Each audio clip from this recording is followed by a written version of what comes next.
berikan pada kehidupan mereka. Dan tentunya kita harus paham, hati ketika menghadapi ujian itu terbagi menjadi dua. Ada hati yang mereka adalah lapang ketika menghadapi ujian, lebih lapang daripada ujian yang datang. Akhirnya setiap ujian itu terasa ringan dibandingkan dengan hatinya yang telah dilapangkan oleh Allah, sehingga ujian itu tidak terasa apapun kecuali dia tetap mampu, tetap bahagia pada kehidupannya. Ada hati yang kedua adalah hati yang lebih sempit daripada ujian, dan inilah hati yang menciptakan frustasi dan depresi karena dia tidak punya ruang pada hatinya, tidak punya ruang pada jiwanya untuk menghadapi ujian yang datang bertubi-tubi pada hidupnya. Nah, inilah yang menjadikan kita ketika kita sedang diberikan ujian pandemi ini, di mana kondisinya kita tidak pernah tahu sampai kapan nanti akan berakhir, sampai kapan ini akan ada ujungnya. Yang kita minta kepada Allah supaya Allah melapangkan hati kita lebih lapang daripada ujian dan problematika yang datang mengalir pada kehidupan kita. Siapapun yang menjumpai dan siapapun yang mendapati, hatinya lebih lapang daripada ujian yang Allah berikan, daripada problematika yang dia dapatkan. Itulah sejatinya orang yang bahagia, bukan hanya ketika mendapatkan kelapangan, tetapi dia juga bahagia ketika mendapatkan ujian. Dan tahukah kita, tidak ada yang melapangkan hati kita kecuali adalah Allah. Materi tidak berhasil melapangkan hati manusia, jabatan tidak berhasil melapangkan hati manusia, istri yang cantik, suami yang terkenal tidak menjamin kita akan dilapangkan hatinya oleh Allah. Karena yang melapangkan hati kita adalah Allah, sebagaimana firman-Nya dalam kalamnya yang indah pada surat Al-Insyirah ayat yang pertama. Alam nashrah laka sadrak, bukankah kami yang melapangkan dadamu, bukankah kami yang melapangkan hatimu. Dan karena itulah, disitulah kita meminta kepada Allah supaya Allah melapangkan hati kita, melapangkan dada kita, supaya kita siap untuk menghadapi setiap ujian yang datang bertubi-tubi pada kehidupan kita. Kepada Allah kita bersyukur dan kepada Allah kita menggantungkan harapan kita, dan semoga Allah tidak pernah meninggalkan kita walaupun sekejap mata. Jamaah yang semoga Allah rahmati, Pak Eri dan Ibu Nia yang semoga Allah berkahi, dan seluruh para karyawan yang semoga Allah rahmati pula. Tentunya kita paham salah satu obsesi terbesar kita setelah kita hijrah, setelah kita mendekati masa tua dan setelah kita mulai beruban, yaitu adalah bagaimana kita ingin akhir dari semua keinginan kita adalah senada dengan apa yang diinginkan oleh Allah. Tidak ada yang beruntung kecuali apa yang dia inginkan sesuai dengan apa yang Allah ridhai, sesuai dengan apa yang Allah cintai. Karena siapapun yang dia telah menyelaraskan keinginannya dengan apa yang menjadi kehendaknya Allah, berarti dia telah mendapatkan keberuntungan di dunia dan mendapatkan perniagaan yang menguntungkan bagi dia nanti di akhirat dengan surga. Masalahnya adalah banyak manusia terkadang ketika memiliki keinginan itu tidak sesuai dengan apa yang Allah ridhai. Keinginan itu tidak sesuai dengan apa yang Allah cintai. Dan akhirnya menjadikan banyak masalah yang datang pada hidupnya karena dia berseberangan dengan pemilik alam semesta, dan tentunya perniagaannya itu perniagaan yang buruk dalam kehidupan di akhirat. Kenapa kita ingin keinginan kita itu sesuai dengan kehendaknya Allah? Karena kalau kita keinginannya sesuai dengan kehendaknya Allah, sesuai dengan ridhonya Allah, berarti jiwa kita dan hati kita sudah menghadap dan sudah berkiblat dengan apa yang Allah ridhoi. Kalau keinginan kita, passionnya kita, hobinya kita, aktiviti kita sesuai dengan apa yang Allah ridhoi dan apa yang Allah cintai, senada dengan apa yang Allah gariskan, itulah yang akan menjadikan kehidupan kita mudah untuk diridhoi oleh Allah, mudah bagi kita untuk dicintai oleh Allah Subhanahu wa Ta'ala. Dan inilah yang menjadikan kita harus mengerti. Salah satu tugas kita sebagai seorang hamba, memastikan keinginan kita, kecondongan hati kita, passion kita sesuai dengan keridhaan Allah. Dan itu harus kita gali dengan ilmu. Supaya ketika kita mendapatkan ilmu, kita belajar sedikit demi sedikit menyelaraskan keinginan kita, menyelaraskan hobinya kita, menyelaraskan kemauan kita sesuai dengan kemauannya Allah. Karena hidup itu tidak selalu sesuai dengan apa yang kita mau. Tapi hidup itu sejatinya adalah apa sih yang Allah mau. Karena apa yang Allah mau itu pasti baik dan pasti membahagiakan. Apa yang kita mau belum tentu itu baik dan belum tentu membahagiakan. Dan kita mau supaya kita mendapatkan keridhaan dari Allah dan supaya kita mendapatkan kecintaan dari Allah. Kalau kita sudah diridhai oleh Allah, berarti ringan kehidupan kita, karena Allah akan menjadi wali dan akan menjadi penolong bagi mereka yang telah Ia ridhoi dan telah Ia cintai. Memang Masya Allah ya, hidup pada zaman akhir semacam ini ketika hari sudah mendekat kepada ujungnya, yaitu hari kiamat, maka yang kita selalu merasakan berat adalah bagaimana kita ini senantiasa menyelaraskan keinginan kita dengan hawa nafsu kita. Kita senantiasa mencari hobi kita yang tidak kita pedulikan apa yang Allah cintai dan apa yang Allah ridhoi. Dan inilah yang menjadikan kita berusaha supaya kita mempelajari apa saja perkara yang bisa menyelaraskan keinginan kita sesuai dengan ridhonya Allah supaya kita layak dicintai oleh Allah dan diridhai olehnya. Kita kemarin sudah masuk kepada pembahasan salah satu kriteria orang yang dicintai oleh Allah, yaitu adalah mereka yang bersabar. Ini merupakan poin yang poin yang keenam. Dan kemarin kita sudah membahas bahwasanya sebelum kita membahas panjang lebar apa keutamaan mereka yang bertakwa, kita telah mempelajari dalilnya. Sebagaimana kita mempelajari pada surat Ali Imran ayat yang ke-76. Bala man aufa bi ahdihi wattaqa fa innallaha yuhibbul muttaqin. Sesungguhnya bukan demikian, siapapun yang menepati janjinya dan kemudian dia bertakwa, sesungguhnya Allah mencintai orang yang bertakwa. Disitulah kita menjumpai, disitulah kita mendapati, ini merupakan surat legitimasi dari Allah bahwasanya Allah itu mencintai orang yang bertakwa. Sekarang tentunya kita harus paham ketika takwa itu menjadi salah satu karakteristik, salah satu sifat orang yang dicintai oleh Allah Subhanahu wa taala, tentunya kita harus tahu, kita harus breakdown.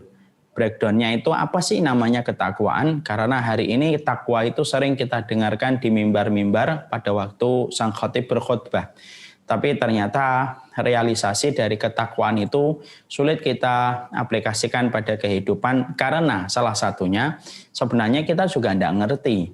Ketakwaan itu artinya apa?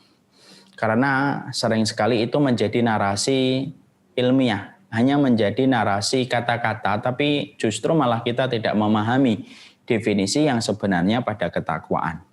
Maka inilah yang menjadikan kita membahas dulu. Sebelum kita membahas panjang lebar tentang keutamaannya, kita bahas dulu definisinya. Supaya betul-betul kita paham, supaya kita mengerti, supaya dengan definisi itu lalu kita bisa mendiagnosa diri kita masing-masing. Sudah pada sifat mana ketakwaan itu bersemayam pada hati dan jiwa kita sesuai dengan definisi yang disampaikan oleh para ulama. Karena orang yang mereka senantiasa bertakwa, senantiasa orang yang bertakwa itu akan dilapangkan hatinya oleh Allah Subhanahu wa taala, dan orang yang dilapangkan hatinya oleh Allah, maka puncak kebahagiaan pada kehidupan, dan itu merupakan salah satu di antara surganya di dunia, yaitu adalah ketika hati kita dilapangkan hatinya oleh Allah, itulah sejatinya surga pada kehidupan di dunia. Siapapun yang mendapatkan surga di dunia, itulah sejatinya yang akan dia dapatkan pada surga di akhirat. Tapi siapapun orang yang tidak mendapatkan surga di dunia dengan kelapangan hatinya, sulit membayangkan dirinya akan mendapatkan surga di akhirat kalau pada surga di dunia saja dia tidak mendapatkan dan dia tidak menjumpainya. Maka inilah yang menjadikan kita harus membahas dulu apa arti ketakwaan dan definisi ketakwaan yang disampaikan oleh para ulama. Para ulama lalu kemudian menyampaikan kepada kita, apa itu definisi ketakwaan yang harusnya kita mengerti. Kita kemarin telah mengambil pendapatnya Ali bin Abi Thalib.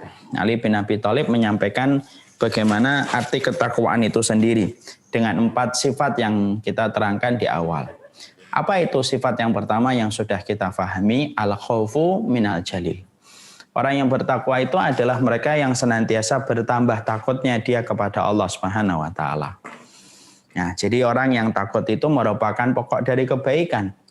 Orang yang takut miskin dia rajin bekerja. Orang yang takut neraka sejatinya dia akan terus beramal dan tidak pernah jemu untuk beramal, tidak pernah bosan untuk menjadi baik, dan dia terus berbuat baik untuk mendapatkan apa yang dia inginkan, yaitu keridhaan dari Allah. Dan kita sudah sampaikan bagaimana kedudukan al-khawfu minal jalil pada pembahasan kita sebelumnya. Sekarang kita fokus pada definisi yang kedua. Apa itu yang disebut dengan ketakwaan? Para ulama lalu menyampaikan, Yang disebut dengan takwa itu, kata Ali bin Abi Thalib, al-amalu bitangzil, yaitu senantiasa mengamalkan apa yang telah dia pelajari. Nah, disinilah kita akhirnya menjumpai, berarti ketakwaan itu harus berlandaskan kepada ilmu. Jadi ketakwaan itu tidak boleh berlandaskan kepada semangat. Ketakwaan itu tidak boleh berlandaskan kepada suara mayoritas dan suara dominasi yang dilakukan orang dan dilakukan masyarakat. Jadi kalau ada orang melakukan sesuatu yang dilakukan orang kebanyakan tetapi tidak ada penjelasan dalilnya, maka dia tidak disebut dengan ketakwaan. Karena ketakwaan itu basicnya, selalu fondasinya kembali kepada ilmu. Dan tidaklah disebut ilmu kecuali definisinya adalah qala Allah wa qala Rasul. Yang dimaksudkan ilmu itu adalah perkataan Allah dan perkataan Rasul. Maka orang yang bertakwa itu adalah orang yang mereka terus meniti jalan sebagaimana apa yang dititi oleh kemudian para sahabat dan sebagaimana yang telah dilewati oleh para tabi'in ketika mereka mengikuti Allah melalui apa yang disampaikan oleh Rasulullah. Itulah sejatinya ilmu. Jadi ketakwaan itu bukan berdasarkan passion, ketakwaan itu bukan berdasarkan kepada perasaan, ketakwaan itu bukan berdasarkan kepada suara mayoritas yang dia ikuti. Ketakwaan itu bukan berdasarkan kepada semangat, tetapi ketakwaan itu berdasarkan kepada ilmu yang didapatkan itulah yang dia kerjakan. Tahukah kita, kalau kita bicara tentang ilmu, maka sesungguhnya manusia itu ketika bicara tentang ilmu itu terbagi menjadi 4 kelompok. Yang sejatinya 3 kelompok, mereka itu akan tertolak di sisi Allah, 1 kelompok yang diterima oleh Allah. Dan ini diterangkan oleh para ulama di dalam kitab Madarijus Salikin oleh Imam Ibnu Qayyim. Ada kelompok yang pertama, orang yang mereka itu ketika beribadah kepada Allah, mereka memiliki keikhlasan tetapi tidak memiliki ilmu dan tidak memiliki dalil. Maka orang semacam ini tidak akan sampai kepada apa yang Allah cintai kalau dia hanya bermodal dengan keikhlasan tetapi tidak memiliki landasan ilmu. Ada nggak kelompok yang pertama? Kelompok yang pertama banyak. Selalu bermodal yang penting ikhlas. Allah Maha tahu apa yang Allah Maha tahu apa yang kita kerjakan. Maka kalau kita mendengar ucapan semacam ini, maka penting bagi kita untuk mengerti dan memahami. Betul Allah itu Maha tahu apa yang kita lakukan, tetapi Allah membuat syariat bahwasanya agama ini bukan berdasarkan perasaan, tapi agama ini berdasarkan kepada syariat yang diturunkan melalui lisan Rasulullah. Allah turunkan Al-Quran, Allah utus kepada kita seorang Nabi, supaya betul-betul kita mengerti apa saja yang kita harus lakukan, bukan hanya bermodal dengan keikhlasan, tetapi juga harus membutuhkan ilmu. Karena setiap keikhlasan yang tidak dilandasi dengan ilmu tidak akan pernah diterima oleh Allah. Nah, yang penting kan baik, Ustadz. Betul. Yang penting baik, tapi baik itu harus butuh yang benar. Dan baik dan benar itu sejatinya tidak terpisahkan. Dan kita harus ingat apa yang dikatakan oleh Abdullah bin Mas'ud, kam min muridil khair la yusibuh. Berapa banyak orang yang niatnya berbuat baik, tetapi dia tidak mendapatkan apa yang dia lakukan walaupun niatnya itu tulus karena Allah. Karena apa yang dilakukan tidak sesuai dengan dalil yang disampaikan oleh Allah. Karena Allah itu ingin disembah dengan dalil, itulah hikmahnya kenapa Allah utus pada kehidupan kita seorang nabi dan Allah turunkan kepada kita seorang rasul.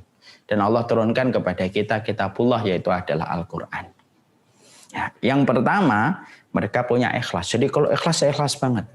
Tapi apa yang mereka lakukan tidak diperintahkan oleh Allah. Apa yang mereka lakukan tidak pernah diperintahkan dan disyariatkan oleh Rasulullah. Maka hati-hati.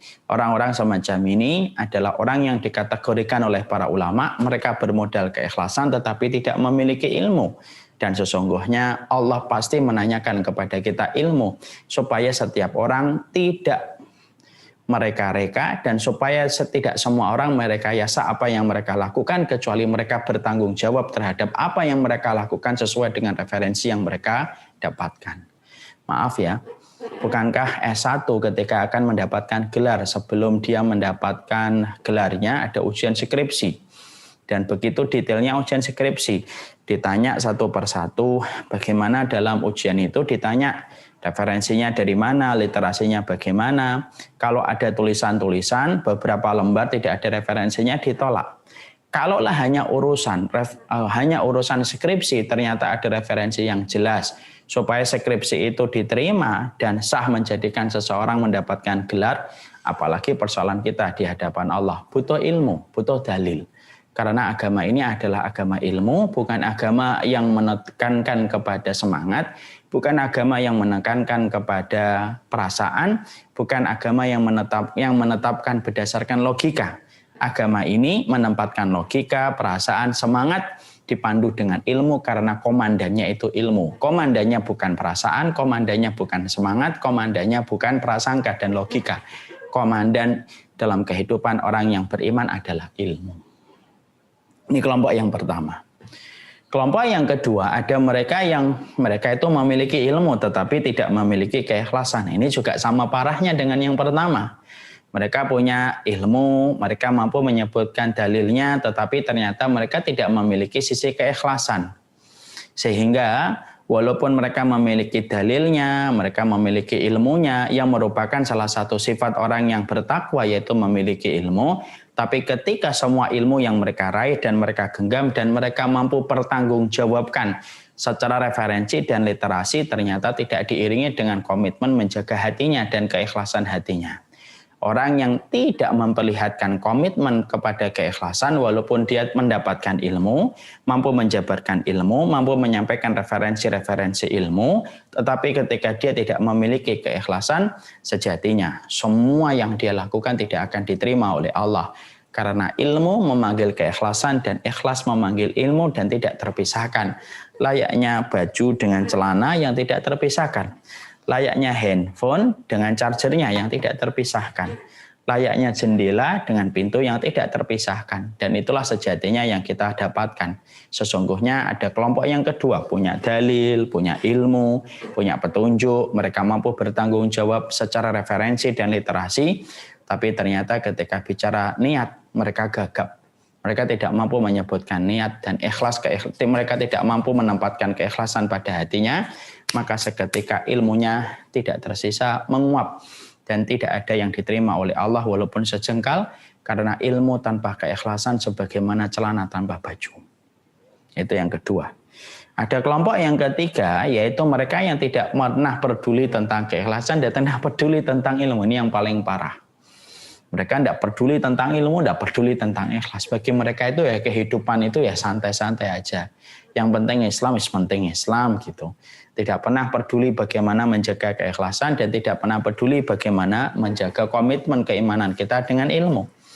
Nah, kehidupan itu yang paling penting profesinya, yang paling penting jabatannya, yang paling penting hobinya, yang paling penting apa yang dia lakukan. Dan sama sekali tidak mau dipusingkan dengan masalah ilmu dan tidak mau dipusingkan dengan masalah keikhlasan. Nah, ini yang paling parah. Dan orang-orang semacam ini, walaupun mereka tampaknya tenang di dunia, mereka akan dimintain pertanggungjawaban yang berat. Karena ilmu dan keikhlasan itu merupakan salah satu perangkat yang tidak boleh hilang dalam kehidupan kita menghambakan diri kepada Allah.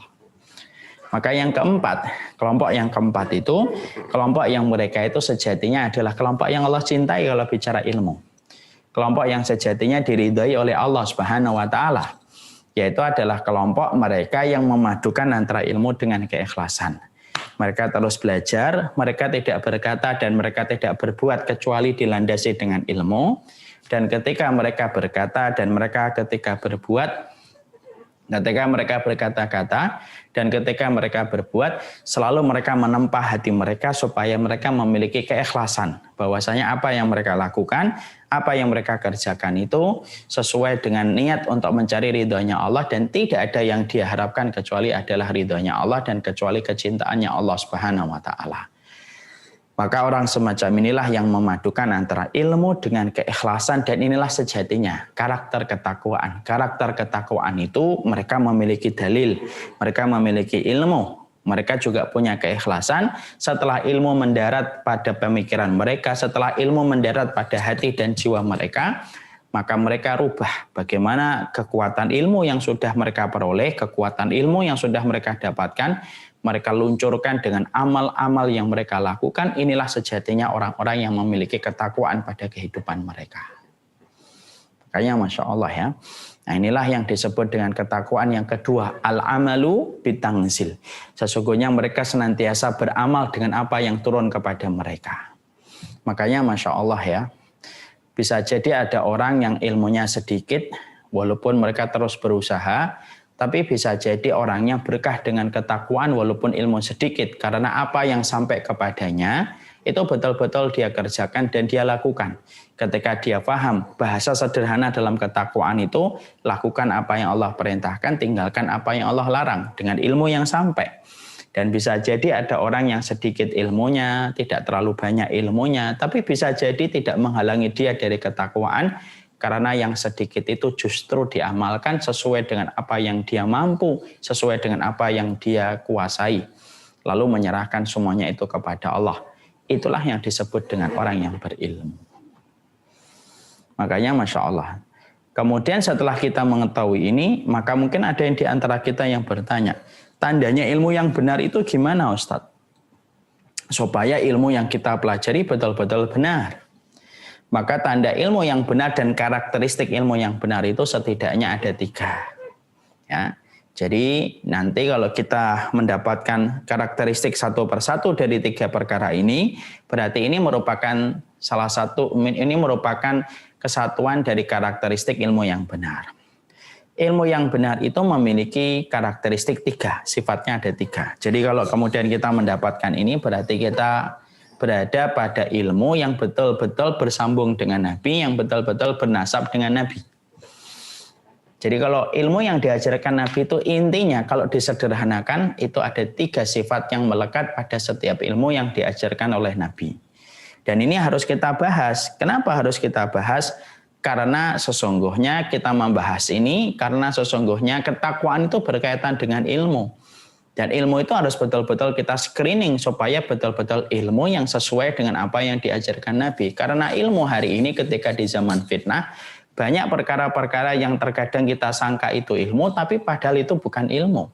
Dan kita harus betul-betul memperhatikan karakteristik ilmu yang benar itu apa? Yang betul-betul diajarkan Nabi, yang betul-betul difahami oleh para sahabat-sahabat Nabi, yang menjadi murid pertamanya Nabi, yang betul-betul dipelajari para tabiin ketika mereka mempelajari dari sahabat Rasulullah Sallallahu Alaihi Wasallam.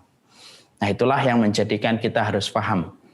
Kriteria ilmu yang harus kita amalkan, itu ilmunya kayak apa sifatnya, supaya kita tidak terperosok. Jangan-jangan nanti kita kalau tidak mempelajari ini, kita akan mempelajari berbagai macam paham-paham yang sesat. Padahal banyak di antara kehidupan ini, paham-paham yang sifatnya justru menjauhkan kita dari Allah. Liberalisme, kapitalisme, kemudian komunisme, sosialisme, yang semuanya kalau dilihat secara selintas tampaknya baik. Padahal kita harus paham, betul-betul yang kita pelajari itu bukan hanya yang baik tetapi harus benar.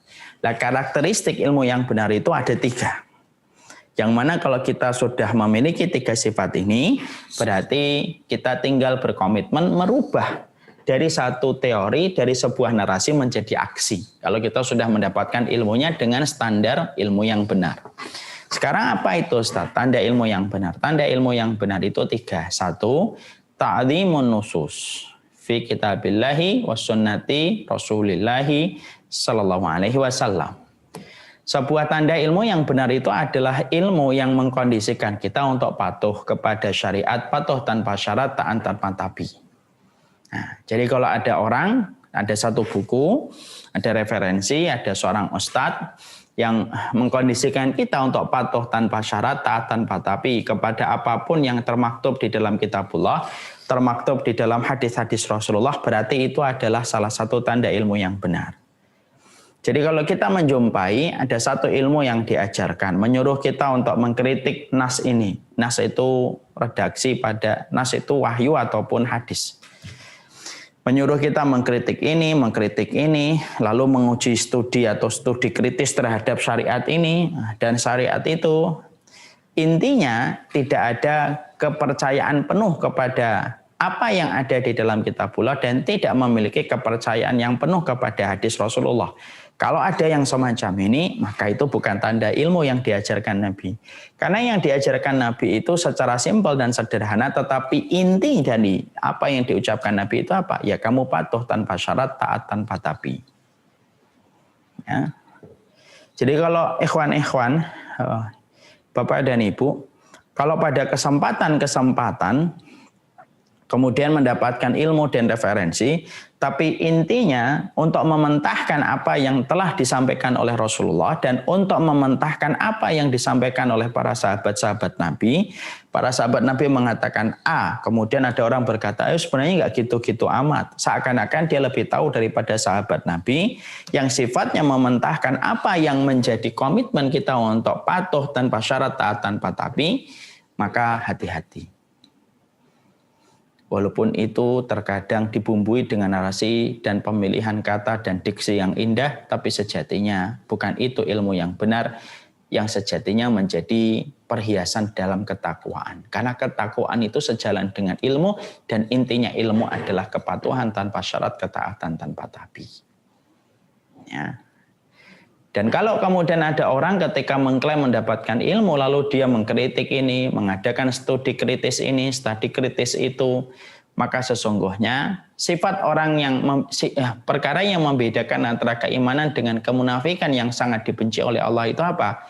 Yaitu salah satu pembeda, furqan, yang membedakan antara sifat keimanan dan kemunafikan. Orang mukmin itu orang yang memberikan kepatuhan secara penuh kepada Allah dan Rasul-Nya terhadap setiap nas yang dia dapatkan dalam Al-Quran ataupun dalam hadis. Beda dengan munafik.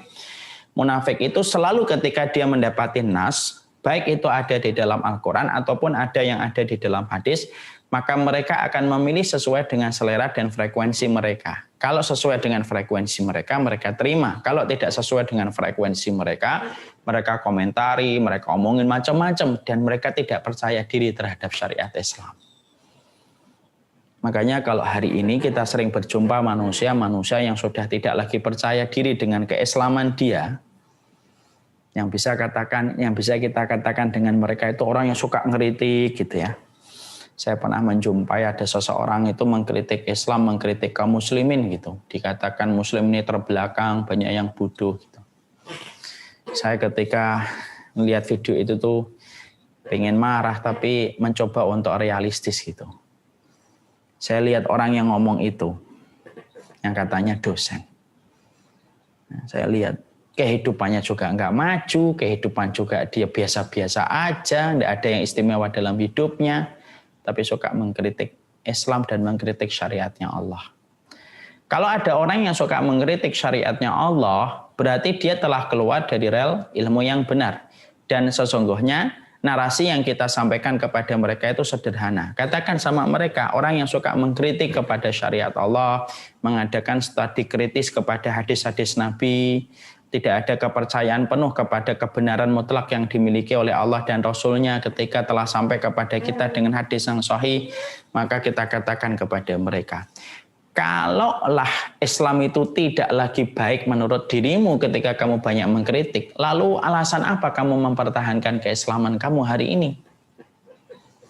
Jadi pembeda antara keimanan dengan kemunafikan merupakan predikat yang paling dibenci oleh Allah itu apa? Orang munafik itu tidak pernah mau tunduk dan patuh kepada kitabullah kecuali sesuai dengan frekuensi yang mereka inginkan. Kalau tidak sesuai dengan frekuensi, hobinya, channelnya tidak sesuai dengan channelnya mereka akan tolak. Mereka kritisi, mereka bicara seakan-akan mereka lebih tahu daripada Allah, seakan-akan mereka lebih mengerti daripada Rasulullah Shallallahu Alaihi Wasallam. Sehingga banyak syariatnya Nabi akhirnya mentah bagi kalangan mereka. Dan mereka suka berkata, ini zaman onta apa harus begitu, apakah ini zaman padang pasir apa, dan selalu membenci kepada sesuatu yang sifatnya berbau Islam. Bahkan bisa jadi Arab pun mereka benci karena mungkin berbau keislaman. Nah, orang semacam inilah kita harus mengerti.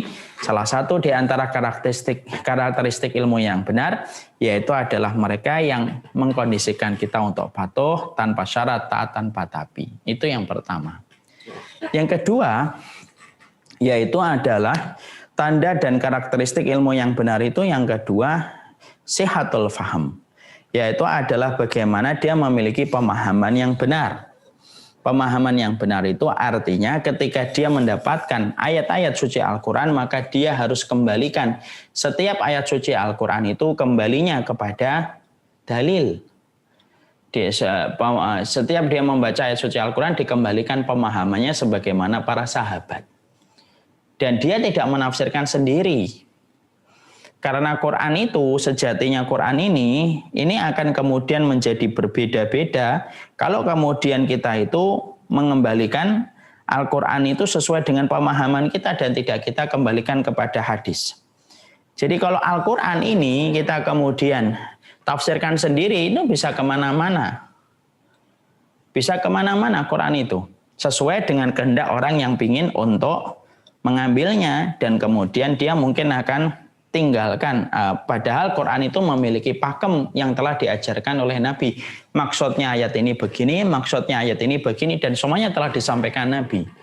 Mengembalikan pemahaman kita, tafsirnya kita, takwilnya kita, sesuai dengan apa yang diajarkan Nabi dan sesuai yang diajarkan oleh para sahabat itu merupakan harga mati yang tidak bisa ditawar.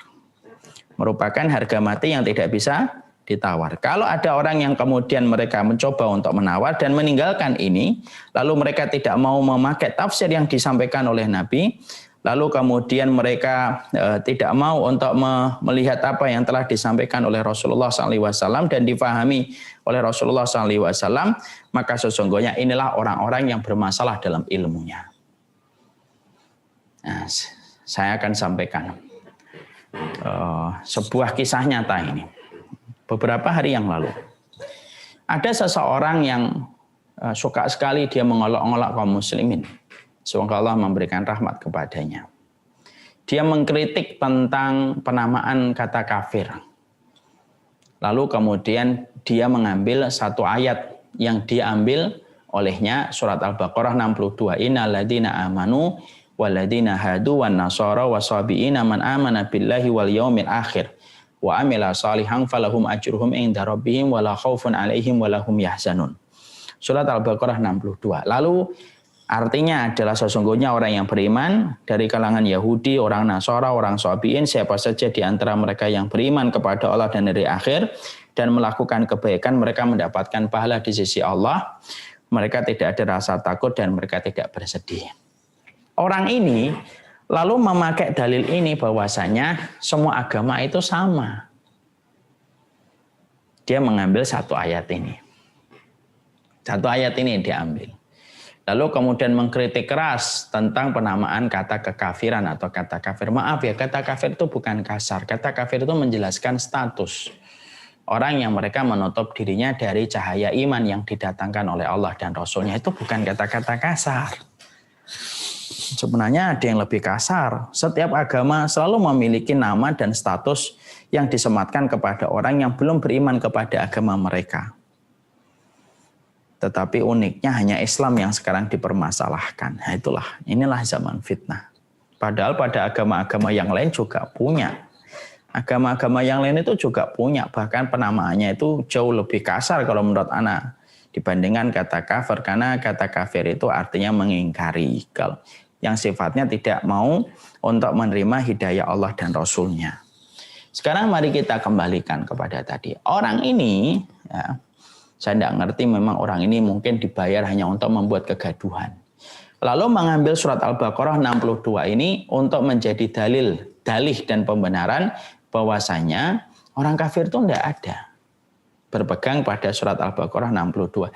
Pada surat Al-Baqarah 62, kalau kita membuka tafsirnya, kita akan menjumpai keterangan yang sangat jelas.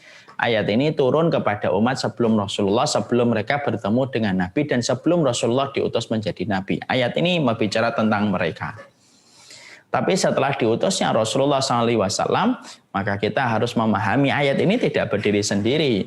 Ada ayat-ayat yang banyak yang kemudian berkaitan satu dengan yang lainnya. Contohnya di dalam surat Al-Bayyinah, lam yakunil ladzina kafaru min ahlil kitabi wal musyrikina fi nari jahannam.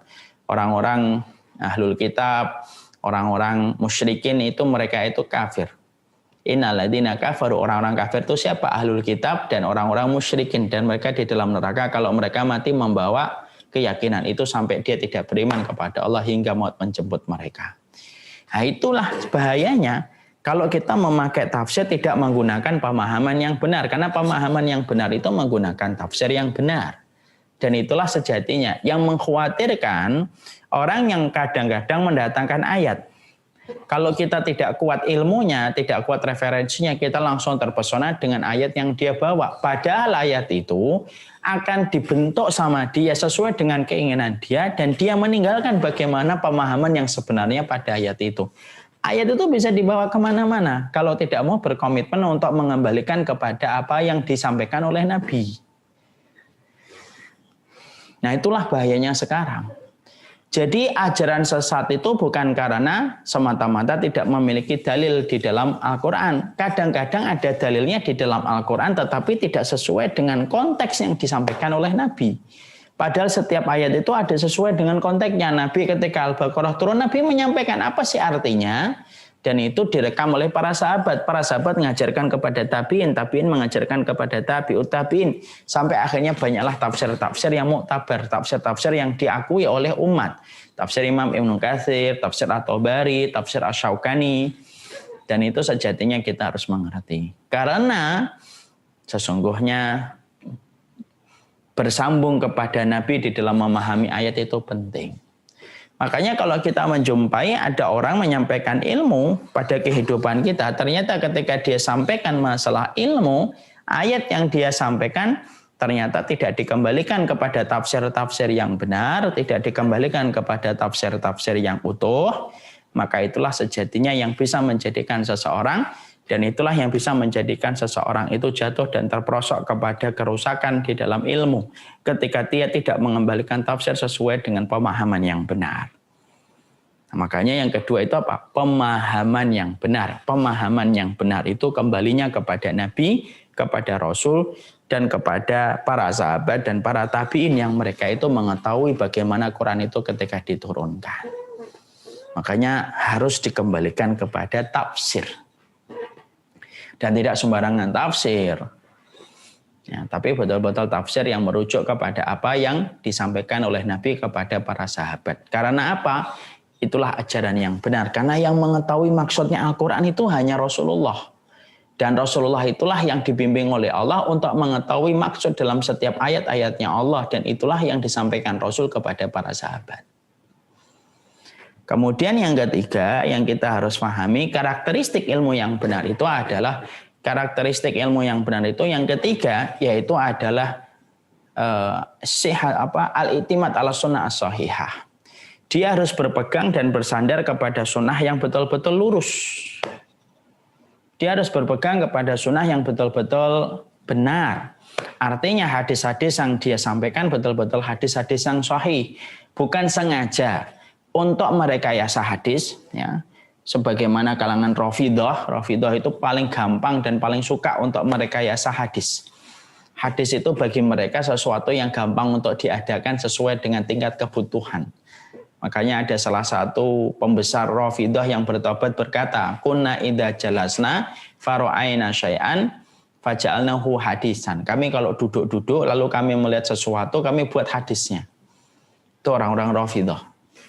Maka sesungguhnya inilah kita harus paham, tanda ilmu yang benar itu harus betul-betul berpegang kepada hadis yang sahih. Kenapa sih Ustadz harus pada hadis yang sahih? Karena banyak di antara zindik yang tidak suka dengan Islam, ketika mereka melancarkan serangan kepada Islam dengan fisik mereka selalu berakhir dengan kekalahan tragis, maka yang dilakukan oleh mereka itu menggerogoti dan menyerang Islam itu dari dalam. Dan salah satunya dari dalam itu apa? Membuat hadis-hadis palsu. Kenapa? Supaya yang benar jadi salah, yang salah jadi benar. Kalau manusia sudah tidak berpegang pada yang benar, maka mereka tidak akan pernah mendapatkan pertolongan dari Allah untuk menang. Maka mereka tidak akan pernah mendapatkan pertolongan dari Allah untuk menang. Lah inilah yang menjadikan kita mengetahui, oh berarti banyak pemalsu hadis, banyak. Contohnya Abdul Karim bin Abil Auja. Dia memasukkan 40.000 hadis. Yang benar disalahkan, yang salah dibenarkan. Nuh al-Mirzawi, kemudian kita mendapati ada orang yang memasukkan hadis tujuannya baik. supaya orang itu kembali kepada Quran, tapi dia melakukan sesuatu yang salah. Semua perkara itu menjadikan kita harus hati-hati. Bukan berarti kita menolak hadis kayak kalangan Qur'aniyun. Qur'aniyun itu menolak hadis. Karena beranggapan hadis datang dari manusia dan tidak bisa dipertanggungjawabkan. Ini salah. Lah kalau kita mengamalkan ajaran tidak melalui hadis, dari mana kita tahu sholat itu 4 rakaat ketika duhur? Dari mana kita tahu sholat asar itu 4 rakaat ketika kita sholat? Dari mana puasa Ramadan 30 hari? Dari mana kemudian kita mengetahui tawaf 7 kali? Semuanya ada di dalam hadis. Makanya ada dua, ada orang yang menolak hadis, ada orang yang tidak peduli hadis itu sahih atau tidak sahih. Yang penting diamalin. Di sini hadis, kerjain aja. Tidak bisa gitu. Karena hadis itu ada yang sifatnya dhaif, ada sifatnya palsu, ada yang sifatnya itu lemah, ada yang sifatnya terguncang sanadnya, dan berbagai macam alasan yang menjadikan kita akhirnya hati-hati ketika kita memilih hadis. Makanya tanda ilmu yang benar itu apa? Yang sejatinya memanggil ketakwaan, ilmu yang benar yang memanggil ketakwaan itu yang ketiga, dia selalu bersandar kepada hadis yang sahih. Makanya 3 sifat inilah yang sejatinya harus kita mengerti. Pada 3 sifat inilah yang sejatinya kita harus pahami. Itulah yang akan menghantarkan kita kepada ilmu yang dibutuhkan pada proses ketakwaan. Tidak bisa bertakwa tanpa ilmu itu tidak bisa. Sebagaimana kita mengharapkan mobil berjalan tanpa bensin. Sebagaimana kita mengharapkan handphone tanpa charger. Nggak mungkin itu, nggak mungkin. Ilmu itu, ketakwaan itu butuh ilmu. Ketakwaan itu butuh ilmu. Makanya kalau ada orang kok tidak pernah belajar, tidak bisa disebut bertakwa kalau memang dia tidak pernah mau untuk memberikan semangat pada dirinya untuk belajar. Ketakwaan itu membutuhkan ilmu. Dan ilmu itu setidaknya dalam 3 perkara yang tadi kita sampaikan. Karakteristik ilmu yang benar itu 3. 1, kamu patuh tanpa syarat, taat tanpa tapi. 2, kamu kembalikan setiap ayat-ayatnya itu dengan tafsir yang benar dan takwil yang benar. Kemudian yang ketiga, memastikan setiap sumber pengambilan hadismu itu hadis yang sahih dan kamu tidak serampangan, kamu tidak sembarangan. Mengambil hadis yang palsu, mengambil hadis yang tertolak, yang sejatinya justru akan menjadi masalah karena kamu melakukan sesuatu yang tidak pernah disampaikan oleh Rasulullah Sallallahu Alaihi Wasallam. Nah, setelah mendapatkan 3 ini, ilmu ini, akhirnya kita paham, akhirnya kita mengerti bahwasanya 3 ilmu ini penting pada kehidupan kita di dalam menata ketakwaan kita. Nah, sekarang setelah itu adalah bagaimana kita meminta supaya kita mampu mengamalkan. Al ilmu hatafal amal wa illa wartahala. Ilmu itu memanggil-manggil amal. Kalau amal tidak merespon panggilan ilmu, maka ilmu itu akan pergi dan tidak meninggalkan keberkahan bagi mereka yang mencarinya. Kalau ada orang yang giat mengumpulkan ilmu tetapi tidak mengamalkan, persis sebagaimana gulungan-gulungan kertas di atas pundaknya khimar. Yahmiluna asfara. Mereka itu membawa lembaran-lembaran di atas khimar itu. Tidak ada bisa mendatangkan manfaat. Hanya semangat nyari ilmu tetapi tidak pernah memperbaiki dirinya. Hanya semangat mencari ilmu tetapi mereka tidak pernah tergerak dan termotivasi bagaimana pada kehidupannya dia berusaha semaksimal mungkin untuk mengamalkan apa yang telah dia ketahui. Maaf ya, terkadang sedikitnya ilmu disertai dengan amal itu jauh lebih mulia di hadapan Allah daripada banyaknya ilmu tetapi tanpa disertai dengan komitmen untuk mengamalkan apa yang telah dia dapatkan. Makanya kemudian kita ketika sudah mendapatkan ilmu dengan standar-standar yang tadi kita ketahui, dengan karakteristik yang telah kita pahami, maka kita berusaha betul bagaimana kemudian mengamalkan apa yang telah kita ketahui. Ustadz, kalau saya belum bisa mengamalkan semuanya, oh iya. Kita tahu tidak setiap ilmu mampu kita amalkan secara keseluruhan. Karena prosesnya kita ketika memahami ilmu kan pelan-pelan ya. Kita tidak bisa serta-merta langsung mengamalkan A sampai Z, tidak bisa. Tidak bisa kita mengamalkan semuanya secara langsung, itu tidak bisa. Yang bisa kalau kemudian ternyata saya sudah belajar nih, tapi tidak setiap ilmu yang saya dapatkan itu bisa saya pelajari, saya bisa amalkan. Maka ketika kita merasa belum mampu, itu jauh lebih baik daripada kita tidak beramal.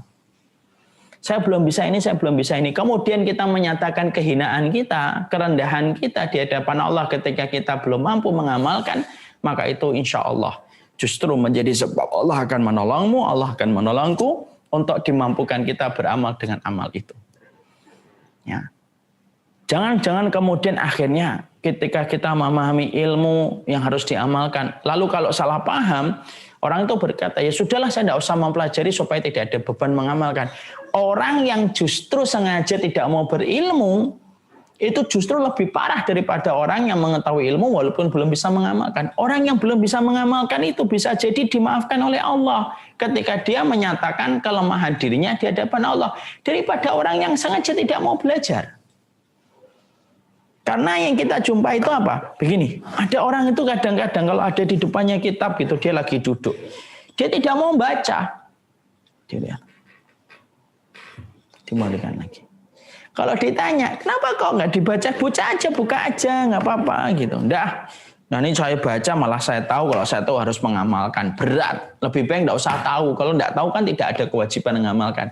Ini nih banyak stereotipnya masyarakat di Indonesia itu kayak gini. Ini salah. Kalau kamu sengaja bodoh, tidak mau mempelajari, sengaja kamu tidak mau untuk mengetahui karena takut dengan konsekuensinya, itu lebih dibenci oleh Allah. Kenapa? Sengaja berpaling dari apa yang Allah turunkan. Allah paling tidak suka kalau ada manusia itu berpaling. Allah lebih nggak suka itu. Nah terus gimana? Ambil, pelajari. Kita tahu, kita minta, oh ternyata belum mampu saya tentang ini. Mintalah sama Allah dengan seiring waktu, Allah akan memampukan kita. Berapa banyak orang yang membaca tentang hukumnya khamr yang haram, hukumnya alkohol yang haram, pada saat itu dia belum bisa mengamalkan. Tapi seiring dengan waktu akhirnya dia tahu dia harus berhenti dari minuman alkohol. Kadang-kadang ilmu itu ngendahap sebentar, tapi pada satu waktu akan memanggil-manggil amal ketika kita mendapatkan keberkahan ilmunya. Memang saya katakan, beramal itu tidak gampang. Iya, beramal itu tidak gampang. Tapi setidaknya dengan ilmu, pada satu waktu ketika iman kita lagi naik, akan satu persatu kita akan kerjakan apa yang telah kita ketahui. Walaupun kita jatuh bangun mengamalkan apa yang telah kita ketahui. Ya kalau belum mampu, akui saja kelemahan diri kita di hadapan Allah. Mengakui kelemahan diri kita, itu lebih baik. Dengan itu akhirnya kita tidak akan sibuk untuk menghakimi orang lain ketika kita mengetahui kelemahan diri kita. Di antara banyaknya ilmu masih banyak yang belum kita lakukan. Akhirnya apa? Mengevaluasi kita supaya kita banyak untuk merefleksi diri kita dan banyak untuk mengevaluasi diri kita. Kadang-kadang manusia itu jadi pengacara hebat untuk dirinya tapi menjadi hakim yang hebat untuk orang lain. Harus dibalik. Kita ini harusnya menjadi hakim atas kelemahan diri kita dan harusnya menjadi pengacara hebat untuk kekurangan orang lain. Makanya ketika kita belum mampu, saya belum mampu, tidak apa-apa, tetap belajar. Bisa jadi besok kamu akan dimampukan oleh Allah. Saya belum mampu kalau mempelajari ini, 40 karakteristik terlalu berat. Gimana saya mengamalkannya? 41 aja belum tentu. Nggak apa-apa, pelajari dulu. Pada satu waktu, seiring dengan waktu, kalau memang kamu tulus mempelajari 40 karakteristik ini, maka nanti Allah akan mudahkan di bagian mana kamu akan dimudahkan oleh Allah. Sembari kita berdoa, Rabbana la tu'akhidna in nasina aw akhtana. Ya Allah, wa rabbana wa la tahmil alaina isran kama hamaltahu ala alladziina min qablina. Rabbana wa la tuhammilna ma la taqata lana bi. Wa'fu anna waghfir lana warhamna anta maulana fansurna 'alal qaumil kafirin. Kita tetap meminta kepada Allah supaya kemudian kita dikuatkan oleh Allah dalam perjalanan kita untuk mengamalkan setiap ilmu yang telah kita peroleh dan mengamalkan setiap ilmu yang kita dapatkan. Nah disitulah kita harus mengerti. Jadi tolong ya, jangan sampai ketika kita membahas definisi ketakwaan itu, ilmu yang kemudian memanggil amal atau beramal sesuai dengan ilmu yang dia dapatkan, sesuai dengan ilmu yang Allah turunkan, lalu menjadikan kita ya sudahlah tidak usah berilmu daripada nanti beramal salah. Berilmulah. Sembari seiring dengan waktu kamu meminta pertolongan kepada Allah supaya dikuatkan dalam perjalanan kamu ketika mendapatkan ilmu. Maka inilah yang kemudian kita harus pahami. Ustadz, supaya saya mampu untuk beramal dengan ilmu yang telah diturunkan oleh Allah, itu apa yang saya harus lakukan? Satu, mintalah rahmat Allah setiap waktunya, setiap saatnya, supaya Allah itu tidak meninggalkan kita dalam sekejap mata. Walaupun sekejap mata. Allahumma rahmataka arju. fala takilni ila nafsi tarfata ainin. Ya Allah, rahmat-Mu yang aku harapkan, jangan tinggalkan aku walaupun sekejap mata. Selain doa itu, kita berdoa supaya kita dihindarkan dari sifat malas dan lemah untuk melakukan ketaatan. Allahumma Rabbi a'udzubika minal kasali wal ajzi. Ya Allah, aku berlindung dari sifat malas dan sifat lemah dalam agama. Karena kekuatan kita itu salah satunya didapatkan dari doa. Perisai yang tidak terlahir dari besi dan tidak terlahir dari benda yang tajam itu adalah doa. Makanya Rasulullah SAW silahul mu'min ad-doa. Senjatanya orang yang beriman itu doa. Kalau kemudian kita sudah mulai mengamalkan, kok ternyata masih banyak yang kurang, banyaklah berdoa supaya Allah itu mengampuni kekurangan kita. Rabbana la tu'akhidna in nasina aw akhtana rabbana wa la tahmil alaina isran kama hamaltahu ala ladina min qablina rabbana wa la tuhammilna ma la taqata lana bih wa'fu anna waghfir lana warhamna anta maulana fansurna 'alal qaumil kafirin. Yang kedua yaitu adalah banyak-banyak berkumpul sama orang solih yang senantiasa mereka mengamalkan apa yang mereka pelajari. Lama-lama cipratan-cipratan kesolihan mereka itu membasahi dinding-dinding hati kita. Ketika kita sering memperhatikan mereka, berinteraksi dengan mereka, akhirnya menjadikan kebaikan untuk kehidupan kita. Itu bisa mengecas, itu bisa memberikan energi dan power yang tidak terlihat untuk memberikan kekuatan bagi kita supaya kita bisa beramal dengan ilmu yang kita dapatkan. Berkumpul sama orang soleh. Yang ketiga, jadikan pasangan-pasangan hidup kita itu partner kita menuju kepada kebaikan amal yang sudah kita, pada kebaikan ilmu yang sudah kita dapatkan untuk beramal. Beramal sendirian itu terkadang berat. Kalau ditemani itu menjadi lebih ringan. Olahraga pagi itu kalau sendirian berat banget, tapi kalau ditemani sama suami atau istri menjadi ringan. Sama, kadang-kadang tahajud itu berat kalau dilakukan sendirian, tapi kalau saling membangunkan, maka itu akan menjadi lebih ringan. Artinya, pastikan orang-orang yang ada di sekitar kita menjadi partner kita menuju kepada aplikasi dan realisasi pada setiap ilmu supaya kita mampu amalkan. Jalan, sedekah, kemudian ngomong nanti kalau kita temuin orang tidak mampu, yuk belajar bareng-bareng, yuk kita memberikan harta yang terbaik kita untuk dia, kita belajar untuk memberikan hadiah terbaik kita untuk dia. Nah, kalau suami istri sudah sepakat, sejalan, senada, dan seirama, itu memberikan keringanan kita bagi untuk beramal. Makanya bagi karyawan yang belum menikah, pastikan kalian itu mendapatkan jodoh yang sekiranya bisa menjadi partner kalian untuk mengamalkan setiap ilmu yang nanti kita akan pelajari atau yang nanti akan dipelajari. Maka itulah sejatinya yang kita harus mengerti. Jadi kalau kita memang hari ini berada pada kondisi berat, itu banyaklah berdoa, berkumpul sama orang yang solih. Jadikan orang-orang terdekat kita itu menjadi partner kebaikan kita menuju kepada Allah Subhanahu wa Ta'ala. Semoga tipsnya itu bisa memberikan energi, bisa memberikan booster untuk kita. Supaya kemudian kita tahu tidak ada faedahnya ilmu yang banyak kalau tidak kita amalkan sebagaimana tumpukan kertas di atas pundaknya seekor keledai. Na'udzubillahi min dzalik. Kemudian yang berikutnya, yang ketiga. Apa itu definisi dari ketakwaan? Nah, inilah sejatinya yang nanti kita akan bahas pada pertemuan kita selanjutnya. Tak terasa sudah 1 jam, sudah jam 5 lebih 5 menit, kita akan lanjutkan dengan tanya jawab. Semoga Allah memberikan keberkahan untuk kita semuanya. Semoga kita tetap mengetahui bagaimana seharusnya kita bisa melangkahkan kaki pada setiap anak tangga yang bisa menghantarkan kita kepada kecintaan kepada Allah Subhanahu wa Ta'ala. Nah, ini yang dapat saya sampaikan. Mari kita perluas waktu yang tersisa dengan tanya jawab. Saya serahkan kembali kepada Mas Abu Rakila. Silakan Akhil Karim. Ya, Ustaz. Jazakumullah khair. Nah, kita mulai dari sesi tanya jawab. Mungkin kalau misalkan ada yang mau interaksi juga bisa raise hand.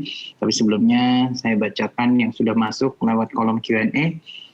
Yang pertama dari Umu Anta, sejauh mana ilmu agama yang harus kita kuasai minimalnya? Karena demikian luasnya ilmu agama Islam ini. seluas samudra. Bagaimana agar kita bisa meraih ilmu agama tersebut? Gimana Mas Sabto? Gimana ilmu agama? Sejauh mana ilmu agama yang harus kita kuasai, Ustaz? Minimalnya lah, minimal untuk kita dapetin ilmu agama sejauh mana? Oh ya, ilmu agama itu yang paling penting dan paling fondasi itu adalah tauhidnya dulu kita harus benarkan. Bagaimana berakidah yang benar, bertauhid yang benar, bagaimana pembatal-pembatal keislaman, lalu kita mempelajari tazkiyatun nafas, penyucian hati kita dan jiwa kita. Itu termasuk salah satu di antara pencapaian ilmu yang harusnya secara minimal kita pelajari. Pada dua perkara itulah sejatinya kita harus mengeksplor lebih dalam, mengeksplor lebih semangat, supaya betul-betul kita mampu memiliki pemahaman mendasar. Termasuk salah satu kebodohan yang tidak boleh melekat kepada kita itu kebodohan kita dalam perkara akidah, dalam perkara tauhid, dan perkara-perkara yang menjadi haknya Allah dan haknya Rasul, dan bagaimana membersihkan hati kita dan menyucikan hati kita. Pada dua perkara itulah sejatinya menjadi standar kita untuk terus belajar memahami agama kita sesuai dengan apa yang Allah sampaikan. Wallahu a'lam bishawab.